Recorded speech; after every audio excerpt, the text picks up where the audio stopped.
sais, hier en consulte, il y a une femme qui m'a dit, mais moi j'ai un cancer et si j'arrête de manger du sucre, est-ce que je vais donner moins à manger au cancer et du Hmm. coup, j'aurai moins de chances qu'il se multiplie? Est-ce que c'est vrai ça? Les gens font La une obsession avec le sucre. Oui, mais c'est parce qu'il y a beaucoup de choses qui tournent, et notamment dans les réseaux sociaux. Ouais, Il y a beaucoup cette notion de oh le sucre, il faut pas y toucher, c'est très mauvais.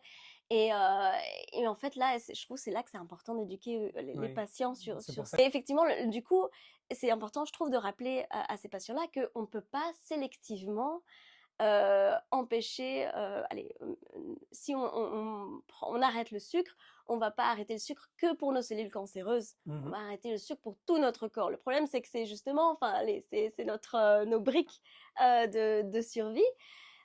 Donc, ça va donner de l'énergie à notre corps et on a besoin d'énergie, surtout quand on est en traitement contre le cancer. Toujours une bonne idée, hein, faut pas aller Mhm. trop dans sa glycémie de toute façon, parce que une glycémie trop haute, ça peut même parfois interférer avec des traitements. Mais il faut pas se priver. Oui, tout en Si c'est modération, trop, quoi. voilà, parce que le Mhm. problème c'est que ce qu'on redoute aussi avec les patients cancéreux, c'est que ils soient dénutris, c'est que Mhm. ils tombent en sarcopénie. Enfin voilà, donc chez ces patients-là, ça peut même être dangereux d'éviter complètement le sucre. Voilà, Donc c'est toujours un équilibre. voilà un Il faut manger équilibre. sainement. En C'est gros, ça. manger un peu de tout et en Voilà. modération.